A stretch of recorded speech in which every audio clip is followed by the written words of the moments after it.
everyone, welcome back to the channel. Share, subscribe, like this video. Make sure you put your prayer request in the bottom. We got a lot of stuff that we're going to dive into, a lot of crazy stuff happening today. I think we've all figured out that there was some major problem with Amazon and all that stuff today. Everything seemed to went down. The banks, ATMs, another thing we've got to keep our eyes on, because this could be... Now, they said this was not a cyber attack, but I don't think anybody actually believes it. I know I'm one that doesn't. But this morning, Amazon, nothing worked. There was a lot of things, Verizon and all this stuff didn't work this morning. So a lot of that stuff's coming back online. Some of it is still having issues at this moment. Now, this massive global internet outage leaves millions unable to use Ring, Alexa, or banking apps. Experts can rule out cyber attack. I don't think so. A massive outage struck Amazon Web Services, and it was many more. On Monday, disrupting access to hundreds of popular apps and websites worldwide, described as an affecting half the internet. The failure left millions unable to use services from social media to banking, with issues starting shortly after 8 a.m. this morning. According to the Daily Mail, the root of the chaos traces back to an AWS critical data center in Northern Virginia, which handles a significant portion of global internet traffic, which right there should be your first alarm bells. Somebody would hit that. They know that. Over 6,000 reports flooded in from U.S. users and 1,600 from UK via down detector from the outage monitoring the site. Now, AWS confirmed that the operational issue on its health dashboard, stating that engineers were immediately engaged in trying to fix this mess. Now, the affected platforms span gaming, streaming, finance. That's why I said it had to be a cyber attack. A good one, too. Snapchat users vented frustration online, with one tweeting, "Me coming to Twitter to actually verify I'm not the only one experiencing the outage." Accompanied by a GIF, Roblox, and Fortnite joined the list also, along with Pokemon Go, Clash Royale, and many other games. Why was anybody playing that many games that early in the morning? Good Lord. Amazon's own ecosystem, Prime Video, Alexa, and the Ring. Now, when I was at one of my patients' house today, I asked her if her Alexa's, because she uses that in case she goes down, she falls, that she can call for help. Hers was not working. And she didn't even know it. But I knew about this and asked her, and it was not working. So if you do have an Alexis and you're having heart issues, you could fall down or something like that, make sure you check your Alexis, or make sure you have a phone near you in case you fall, okay? All right, so banking apps like Lloyd's and Halifax faltered, as did UK government sites, including Gov.UK for passports and taxes. HMRC and the Vodafone productivity tools such as Zoom, Slack, list goes on and on. That's why I said I do believe it was a cyber attack, and this could be the shot over the bow. The experts pointed to likely internal errors of sparking a cascading failure, where one slowdown rippled across systems. Security advisor Jake Moore explained the error looks to have been caused by a cascading failure, where one system slowdown disrupts another. He warned and once again highlights the dependency we are to the internet. Remember, all the digital ID, all that stuff's coming. They don't want that. Oxford broker cyber lecturer Dr. Manny Neary, nice name, a serious failure in the main AWS US. Who names this stuff? This does not seem to be just a small program, a software problem, but it may involve a failure in a key part of the internet's backbone. Cyber attack. He urged companies should quickly assess their exposure, ensure that multiple regions and failure systems, and maintain robust online backups. Now, on that internet, remember, we've been talking about this internet for a while. It's been acting stupid here for a while. I do believe this right here. I think they finally got into it. And we kind of figure a lot of watchmen over the years highly believe that when we do get right up to the rapture, when it does, we'll probably have no internet. They'll probably take it down. Now, this story right here that we're going to jump into next, it don't sit well with me, and I'm going to tell you why. As soon as I read it, this is what happened about a month ago. Remember that? But they're making it look like this is what happened yesterday. But this is not what happened yesterday. I watched the meetings, and they was all nice to each other. They didn't have no issues. But then this comes out. Trump warns Zelensky to accept Putin's terms for a ceasefire or be destroyed. This is what happened over a month ago, but this came back out today like this was this time, and that's really not what happened. He told Zelensky that literally, hey, we're not going to discuss this publicly. This right here is what's the word I want to say? This is to look somewhere else. That's what this is. In a tense White House encounter on Friday, October the 17th, President Donald Trump reportedly clashed with Ukraine President Vladimir Zelensky over the Russian invasion. Now, just a week before, he said he was going to give him all these missiles, all this stuff. This is what happened a month ago. But they put this story right back out. That's amazing to me. So that tells me those missiles are already there. They tell on themselves if you understand what's happening. According to MSN, the meeting devolved into a shouting match. That's exactly what happened a month ago. Trump echoed Russia's President Vladimir Putin's demands, insisting Zelensky surrender the Donbass region he warned. Now, they're not going to do that, and neither is Russia going to give up on it. That's why we talked about what happened yesterday. Now, Zelensky sought long-range Tomahawk missiles, but left empty-handed. That's what they want you to think. This echoes a February Oval Office incident where President J.D. Vance berated Zelensky for ingratitude and disrespect. Like I said, this was all a month ago, and they're putting it out like it happened yesterday. That tells me something's at work here. Now, if you go on the flight radar, it actually proves it. There's been a lot of things. I know your prepper's been covering it about all the crazy signals we've been getting through the emergency action messages and also on Russian. It's also, this ain't matching up what we're hearing it coming out of Russian media. It's not matching up. So this is a throwback to the story from last month, and they're making it look like him and Zelensky are not buddies, and he's taking Russia's side. That is not what's happening. So there's a word that I want to say here. For some reason, whack-a-mole just keeps popping in my head. And by the way, I have to say thank you all for the gophers that y'all sent me this morning. Them are hilarious. Because, I mean, all I could think about was that gopher with Hamas now. I think I've ruined us all with that, by the way. But this is basically a misdirect. That's what that is. Thank you. Thank you, Jesus. Misdirect. All right, so there's a BNP Paribas bank, like I said, who names these things. It was in Britain. They had to stop trading with this thing this morning because it literally crashed. We're seeing this with multiple banks right now. They're really having trouble getting equity. And it's a mess out there. That's why they're not talking about Tomahawk missiles out in the public anymore, because every time they do, it scares everybody and they go keep putting gold up. So investigating why the downturn took place, I think it's ironic that this happened the same time that all the internet went down, if you know where I'm going with this. I found an article in the Financial Times of London from over the past weekend which lays out the trouble. A U.S. jury on Friday returned a historical verdict against the BNP, finding the French bank helped Sudan's government commit genocide by providing banking services that violated American sanctions. So that's kind of ironic that all this stuff's happening simultaneously with all that. All right, let's see. There was something else. Where am I looking at here? I'll get there. All right, Chapter 7 bankruptcies way up. A total of 249,152 individual Chapter 7 bankruptcies were made in the first 9 months of this year. You know, Trump keeps saying that the groceries and everything's down. They're not. I know that he doesn't have the problem with most people. By the way, we're still watching the snaps. As far as I know, Trump is trying to find a way right now, from what I'm hearing, to try to find money like he did for the military to make sure they're funded. So we're going to keep you updated on that. Now, Chapter 7 is when the debtor seeks full, complete discharge for all debts, clean slates, starting all over again. This is different from Chapter 13, where a debtor can still make things work, but needs to catch up to past due payments and cannot negotiate new payments terms with creditors. So right now, there's a high level of people going bankrupt right now. And I can see why, especially with the tariffs. The tariffs are killing people. Emergency action messages, it's been going off since I got home. Breaking news, hostilities commencing against drug cartels. So now there's another war going on down there.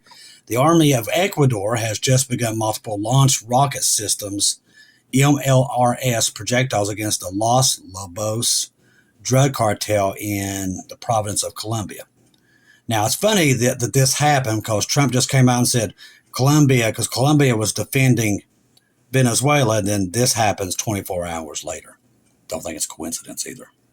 Ecuador is firing rockets into Colombia, at least 32. Remember, I told you, this is everywhere.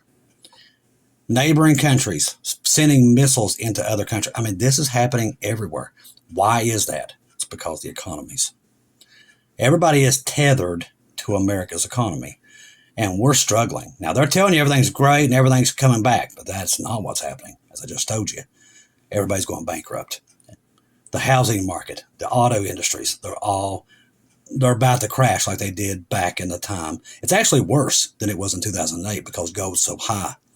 This means everybody's pulling out of the fiat currency, which is paper money. This is already happening in Japan. Remember, Japan's been selling off their treasuries. They're the number one owner of treasuries. China's number two. They're both selling them off at alarming rates, and it's got the Fed scared to death. So this right here, listen, they know it's going to crash. We've said this many times, and they know it. And they've even told us it was going to crash. They've told us for years that they all have this all planned out. But see, God knows exactly when they're going to do it and how they're going to do it. That's why I tell you not to worry about it, but know it's coming. Keep your eyes on him. So in this past weekend, the U.S. President Donald Trump smashed the president of Colombia, like we just said, as being a major drug trafficker, which they are. Ecuador begins firing rockets at a Colombia drug cartel, with the U.S. Navy massing the Caribbean off the coast of Venezuela, sinking drug boats in the Caribbean. The U.S. calling Colombia president a major drug trafficker, and now Ecuador opening fire on them. South America appears to be on the verge of a very large confrontation. Like I said, this is happening all over the planet. That's another reason why we know where we are. Update. Colombia's foreign ministry has announced the recall of the ambassador to the United States. Daniel Garcia Pena, amid ongoing diplomatic tensions between Trump administration, ongoing strike campaign against alleged drug trafficking vessels in the Caribbean by Colombian President Gustavo Petro. The spat escalated last night. The U.S. President Donald Trump stating that the world imposed sanctions on Colombia, who is the United States' closest ally and most important partner in South America, being named a major non-NATO ally. So, once again, it's escalating all over the place, everywhere you look. Now, saying this right here comes out, aid to Ukraine is collapsing. Despite grand statements from the Europe, aid to Ukraine is collapsing. This is coming from Hal Turner. In July, NATO launched a plural initiative to enable other member states to procure weapons for Ukraine and the U.S. and then quickly pass them on. Now, this is happening. Now, he's not reporting that here. It is down because right now, what you're looking at with everything that's going on with Ukraine, Europe is trying to really push Ukraine into this war because, listen, the U.S. and Ukraine, if Trump wanted to get rid of this war, he would have already done it. It's easy. It would be that easy to get rid of it, but he don't want it. They're sitting on $1 trillion worth of rare earth minerals, people. Nobody's going to let that property go. Russia's going to fight to the end for it. Ukraine's going to fight to the end of it. Europe is going to fight to the end for it. Okay? Trump knows what's at stake. Now, from what we're hearing out of Russia, Russia said, listen, if you send those missiles and we find out they didn't fall for that story. They didn't fall for it, just like I didn't fall for it. They knew that was a lie. They said, if you try to sneak them in there, which I know it's what you're doing, that's why you're trying to cover this, we're going to send missiles to Cuba, which I do believe they're already there, and I think that they're already in Venezuela. That's why we're down there. I promise you, that's why we're there. Has nothing to do with drugs. They're watching those missiles. Because as soon as they launch one of those missiles, those destroyers, those Arleigh Burke destroyers and those guided missile destroyers are going to light them places up, including those Ohio-class submarines that's sitting right there in the Caribbean. They're not there for drug boats. They're there because of weapons. And what Russia said last night tells me and actually verifies what I'm telling you right now, that that's what's happening, okay? So once again, we're walking on landmines here. Keep your eyes open. The Russians are knocking out Ukraine's energy system region by region. That's why I told you to pray for the people of Ukraine. There's a lot of kids there in the middle of this. Same thing on the Russian side. There's a lot of innocent children. One good thing from Trump's wife is that she's trying to get all these kids back to their homes. But a lot of these things here also, a lot of these kids are going cold because this war is out of control, but it's not going to get any better until Jesus comes and puts an end to all this. and gets rid of all the corruption and greed and power that's taken over the earth. And that's what's coming. Russia's new tactic first begins at local attacks on frontline and border regions, also taking out their railroads. It's hard to get supplies of food in there. Most notably, Sumy and Churn, I'm not going to try to say that, a blast, which are suffering the most. Present electricity services are being destroyed. Kharkiv, Odessa, the Dnipro, all these places are really having a hard time right now, including Kiev. Across all these areas, Russians are mathematically trying to destroy the energy system, which is what you do when you're having a war. And that's the same thing what, I know there's talking about this, but Russia's took a beating too. There's a lot of their places don't have power or their oil's been taken out. So in August and September, these strikes were conducted mainly by drones, typically around 10 UAVs per target, although the same cases the number rose of as many as 40. Another change in that the Russians no longer launch one large wave at once or as before. Instead, they strike in a series, sending a few drones every hour. Ukraine power engineers say that they have not seen this tactic until now. Drone strikes are then followed by heavy attacks on generation facilities, including the use of ballistic missiles. What I do believe eventually we're going to see, there's a lot of nuclear power plants there. And they ain't shy to try to hit them either, Russian or Ukraine. If Ukraine is as desperate as what they say they are about needing weapons, they will create a situation to get more weapons. That's what I've actually been waiting to see it is coming. I think we all know it's here. Okay. That's something, like I said, keep your eyes open, people. There's a lot of moving parts here. A lot of moving parts. All right, now let's get into Israel. All right, so we say we will eradicate Hamas. Is that American boots on the ground? This is a reporter today talking to President Trump. No, we have 59 countries. Countries called me when Hamas started killing, saying we love to go in and take care of this ourselves. Israel would go in too within 2 minutes. Do I believe that? Actually, I don't. But it's very possible. It's hard to tell with these Middle Eastern countries because they're so corrupt. And you just never know. They all hate Israel. That's something you don't want to have all them on your property. It's like Ezekiel 38 and 39, having them all there at your back door. I don't think Israel would like that too well. But that's what we're seeing. We're seeing the build up to it's what I'm trying to get to. I could tell you go in, but we give it a chance right now. Hamas doesn't have Iran anymore. That's a lie. They, Hamas, have to be good. If not, they'll be eradicated. Now, President Trump's stance is clear. Hamas survival hinges on their compliance. So far, that's not going too well for the people of the Palestinians there in the enclave. The U.S. won't waste taxpayer money's dollars deploying troops when allies are ready to act. So why does he keep saying we're going to eradicate them? It's not him. So this is why people keep bringing it up, because he keeps saying we, but it's not him. Trump leverages global coalition, 59 nations, to enforce accountability, avoiding the direct U.S. intervention while maintaining deterrence. The thing is, none of these people have bombers. There is not much they can do. Hamas is stripped of Iran backing and is facing a binary choice. Now, that is a lie. Iran is still backing them, and we're going to cover an article that proves that that is a lie. All right, Iran says a recent deal that paved the way for the UN nuclear inspectors to visit is null and void after the country was placed under sanctions. The deal has been agreed in Egypt last month between Iran and the International Atomic Agency, which wants to check Tehran is now not developing nuclear weapons, which we all know they are. It's a joke to even talk about it, but that's what we're doing. All right, the Secretary of Iran's Supreme National Court Council said while meeting a counterpart from Iraq on Monday that the Cairo agreement has been canceled after the 3 European states triggered the UN sanctions, process referred to as a snapback. Iran's Supreme Leader, the Ayatollah, took to social media to mock Donald Trump today. That's what he does. The U.S. President boasts that they have bombed and destroyed Iran's nuclear industry. To that, Khomeini said, in your dreams. So, they come right out and say it because they know Trump ain't going to do anything. They know that, and that's why they're doing it. They're not scared of us anymore. They're just not.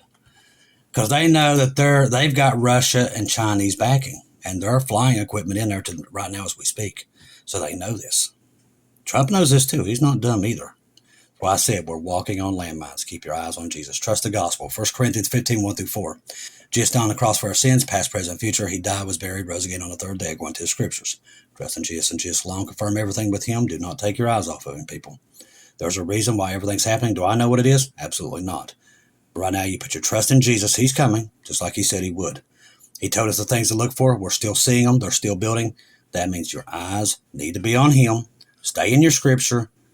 Stand fast, people. Listen, we're in the storm that Peter was in, okay? If you take your eyes off Jesus, what happens? You start to sink. So imagine I want you all to think about this every time you start feeling that pressure on you and you feel like you just can't make it, think about Peter. This is what the Holy Spirit wants you to do. When Peter took his eyes off Jesus, he started to sink. But when he had faith, he could walk on that water to him. That's what you need to do now. Have faith. Know he's coming. And he is, 100%, 1,000%. He's coming. Everything he told us to look for is here. Do we understand what's happening? Absolutely not, but we know something is. So keep fast. Keep your eyes on him, and I promise you, you won't be disappointed. He is coming. I love each and every one of you. If I don't hear from you again, I'll see you at home.